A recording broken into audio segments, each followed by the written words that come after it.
The sheep on what should be the last day before lambing according to the calculation, and of course that can be off by a little bit. It might happen today, it might happen tomorrow or a few days later, but for my own record and to share, I want to look at the sheep in some detail to see where they are, what we can expect and when we can expect it. Note, this is with very limited experience. This is my first lambing season, and it will be for some of these. Not for 3 of them, but for the other 3 it is their first lambing to be. They were lambs themselves last year. Let's start with the only one of the 6 of whom I'm pretty sure that she's not pregnant. That's the light colored one here, Runa. I'm trying to take a look at her from behind, and you see that her overall shape, whoops, is elliptical like this, oval, whatever you want to call it, instead of this way, in an exaggerated way. Now let's see if we can get a bit closer and take a look under her tail. Usually she is okay with that. I'm gonna lift the tail and we see that the vagina is not very swollen at all. It's very small, like normal, I would say. And if we can take a look at the udder, I hope you can make that out.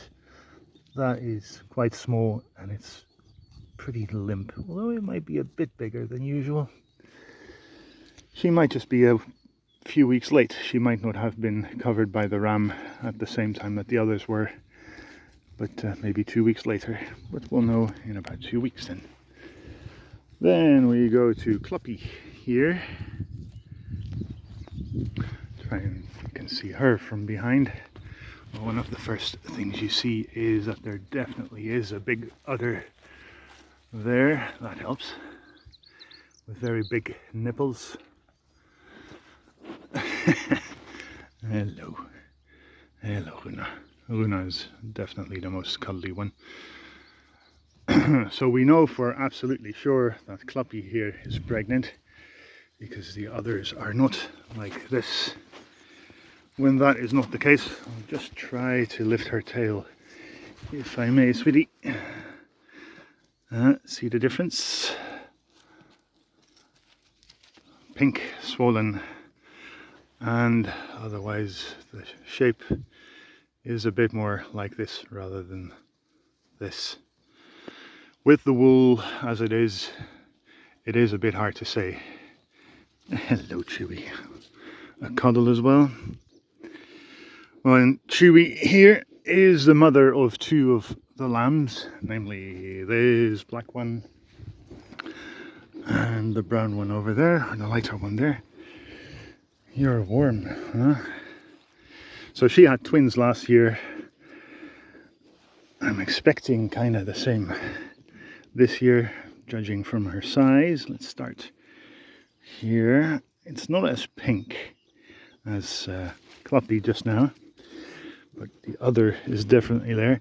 So judging from the color, I would say that Cluppy, this one, may be a bit further towards the lambing stage already. You see Cluppy's or Chewy's udder. Yeah, there is milk in there. There is milk in there. Big day coming. On then to this beauty, that's Ronya. Very beautiful wool, but so much of it that the shape is pretty hard to see. But I definitely think she's rounded that way quite a bit. Cluppy, this one. Brucey, that one there, and the one here are all going through their first lambing. I haven't done it before. You see, it's in shade, but it's pink, not terribly swollen yet, but definitely clearly an udder there. And then we go to Brucey. Also lots of wool. I think the horizontal elliptical shape is there. I can see udder already. Yeah. Cluppy is definitely the one with the biggest nipples I've seen so far. And again, that may just indicate that she is the furthest ahead of all of them. Just trying to lift your tail, sweetie. Oh, oh. You don't like that. And then there's Petty over there, the black grey one, together with Runa, that one here, who is not pregnant. They are about 6-7 years old, versus she's going into her 3rd year, and the other 3 are just about 1 year old, well, a bit older, but not much. She is definitely the least cuddly one and the hardest one to approach, Petty is. But on her, I can also see udder quite clearly, also with quite big nipples actually. I didn't expect her to be pregnant because generally she looks the least healthy. Her wool was very messy almost throughout winter, and then only the last month or maybe 1.5-2 months her wool started looking a bit better, as if it may actually be of some use when I shear it. And shearing, by the way, purely based on temperature and so on, I could have done it already, possibly should have done it already, but you just don't want to do that this short before lambing for all the extra stress and having to manipulate them. That looks nice. Let me help you with that. There. So, that at least gives a little bit of an indication of shape, sizes and colours and so on.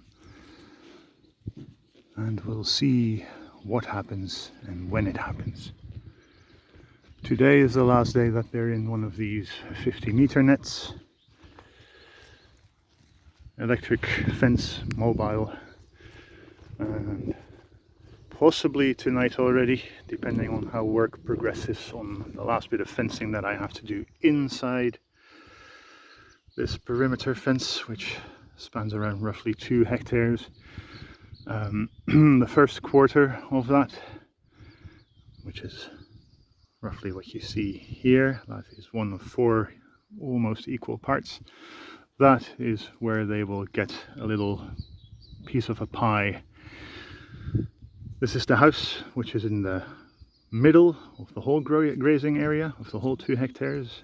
From the house, 4 paths run to the center, roughly, of each of the quarters. So one goes here, another one goes there, and another one off into the distance there and that way.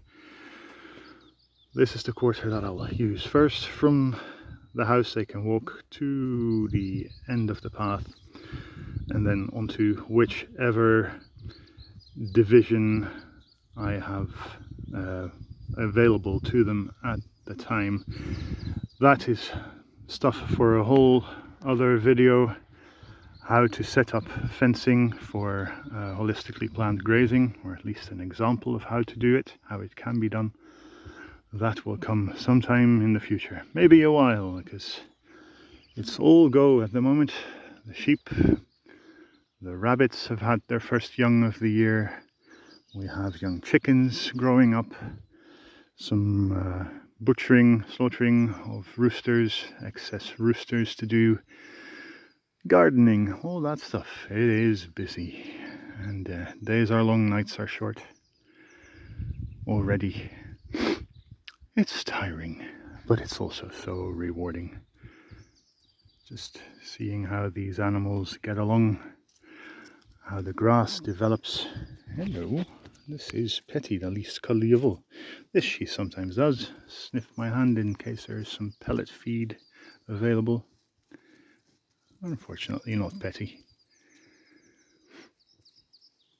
But to be able to have several times a day very intimate interaction with, not just with the animals, but just with how things are growing, the grass and all the other meadow plants and the trees which we've planted and the ones that sprouted naturally. Do that several times a day, and yeah, you really immerse yourself in the whole community of life. I'd say I have been doing that for the last 12 years or so.